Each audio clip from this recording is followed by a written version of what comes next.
Voilà pour le sommaire. Bonsoir et bienvenue. Je vous le disais il y a un instant, c'est l'un des débats sans doute les plus attendus de l'histoire récente de l'élection présidentielle américaine. Le face-à-face entre Kamala Harris et Donald Trump, c'est maintenant dans quelques heures seulement. Et je vous le disais, nous sommes maintenant en direct depuis Washington, aux États-Unis d'Amérique, avec Timothée Donangmai, journaliste à VOA. Timothée, bonsoir. Bonsoir à tous les téléspectateurs. C'est dans quelques heures seulement ce grand face-à-face. C'est sur la chaîne ABC à Philadelphie, une ville au cœur de l'État de Pennsylvanie, justement l'un des États pivots de cette campagne électorale présidentielle américaine. Kamala Harris face à Donald Trump. C'est un débat à grands enjeux visiblement pour les deux candidats. Tout à fait. Pour Madame Harris, évidemment, ce sera le couronnement de toute une carrière. Elle a passé 4 ans à un pas du bureau ovale. Donc, si elle remporte l'élection présidentielle, elle pourra accéder à la Maison-Blanche et diriger les États-Unis, ce qui sera le couronnement de toute une carrière, comme je l'ai dit. Pour l'ancien président Donald Trump, un mandat à la Maison-Blanche, puis un échec, et ça a laissé un goût d'inachevé.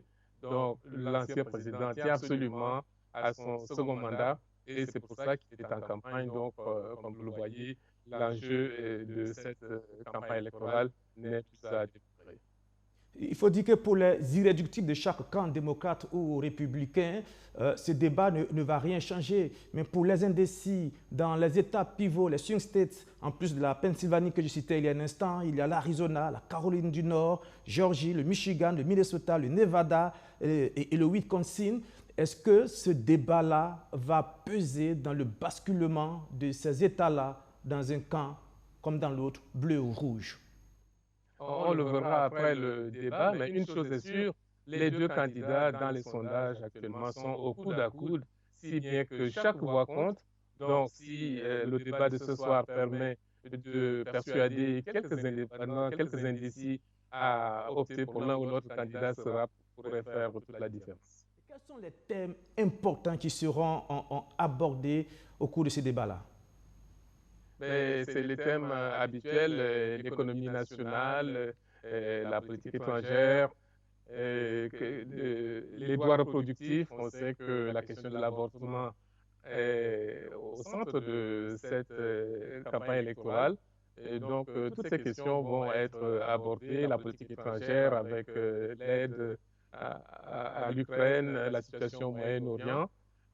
On verra ce soir comment ces thèmes vont être discutés.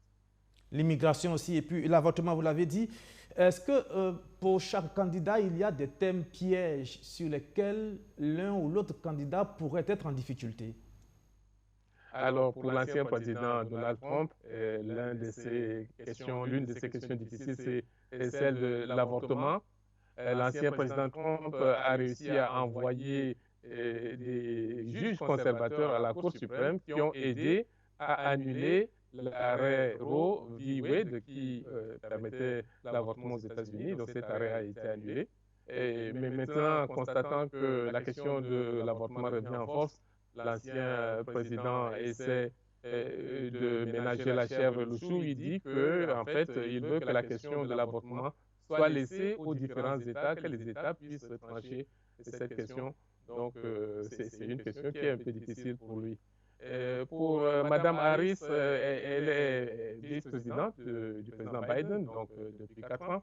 Et il est maintenant en question pour elle d'expliquer aux Américains qu'elle va venir avec ses propres idées. Et c'est un pivot un peu difficile, puisque les républicains disent que si elle avait de bonnes idées, elle a eu 4 ans pour être neuve, elle ne l'a pas fait, donc elle n'a pas de nouvelles idées. Donc elle pourrait être attaquée. Ce débat, c'est aussi une opposition de style entre les deux candidats, un Donald Trump parfois imprévisible, et puis une Kamala Harris dont on ne sait pas grand-chose, pas sur la personne, mais sur sa politique. Qu'est-ce qu'elle a dans le ventre? Est-ce qu'au cours de ce débat, elle va pouvoir enfin montrer une grande épaisseur de l'art de la politique qu'elle pratique? Elle a tout à fait intérêt à le faire et elle s'est préparée dans ce sens-là. Vous avez parlé de la différence de style.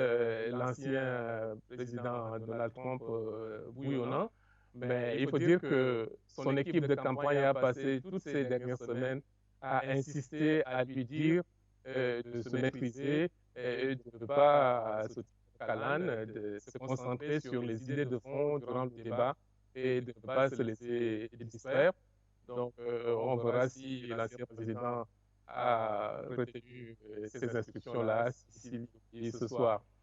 Madame Harris, c'est vrai, elle n'est pas très connue, ou du moins elle était connue quand elle était sénatrice, où elle avait l'occasion de participer à des débats substantiels au niveau du Congrès. Et depuis qu'elle est vice-présidente, elle est un peu en retrait, dont les Américains attendent aussi de la redécouvrir, de voir quelles sont les idées qu'elle va apporter sur la place. Il faut dire qu'elle est beaucoup plus à l'aise quand il s'agit de donner des messages dans des meetings, mais en face à face, en débat, on la connaît peu, on verra ce que ça va donner dans quelques heures. On est en train de finir. Il y a certainement des mesures pratiques qui ont été prises pour l'organisation de ce débat-là par ABC. C'est un débat qui va durer 90 minutes. Comment le temps de parole sera partagé? Les micros seront-ils fermés ou ouverts? Est-ce que les candidats pourront s'interrompre, pourront se poser des questions? Comment tout cela sera organisé par ABC? Alors, il faut dire que ce débat se déroulera à huis clos, c'est-à-dire en l'absence d'un public. Dans le temps, les débats se déroulaient en face d'un public. Cette fois-ci, ce ne sera pas le cas. Il n'y aura que les deux candidats et les journalistes. Et chaque candidat aura 2 minutes de temps pour répondre à des questions. Et aussi pour chaque fois que le candidat est interpellé, le candidat aura l'occasion de répondre aux questions qu'on lui pose. La candidate Harris a choisi de se mettre à droite, sur le podium de droite, et l'ancien président Donald Trump, lui, a choisi d'être le dernier à donner le mot de la fin. Donc, ce qui lui permettra un peu de résumer sa pensée, et ce sera sa voix que les électeurs potentiels entendront en dernier ce soir dans ce débat. Il faut dire aussi que les thèmes ne sont pas divulgués avant le débat. Il va y avoir 2 pauses publicitaires et pendant ces 2 pauses publicitaires, les candidats ne sont pas autorisés à parler à leur état-major. C'est interdit aussi d'envoyer des notes déjà écrites sur le plateau du débat. C'est assez drastique, toutes ces mesures. Tout à fait. Les candidats n'auront pas accès à des notes, donc il faudra s'exprimer comment dire, sans notes.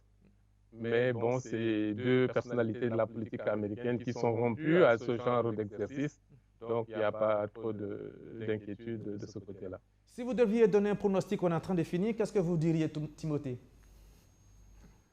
Difficile de se prononcer. Comme je l'ai dit, les 2 candidats sont au coude à coude. Et même au niveau des sondeurs, on prend la peine de souligner que la différence, quelquefois, se situe vraiment dans les marges. C'est des différences marginales. Donc, on verra très bien ce soir comment les choses vont se passer.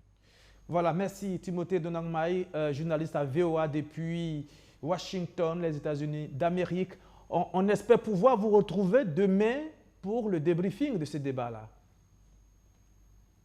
Ben, on verra bien, il n'y a pas de problème de ce côté. Merci Timothée Donangmaï, merci bien. Il n'y a pas de quoi.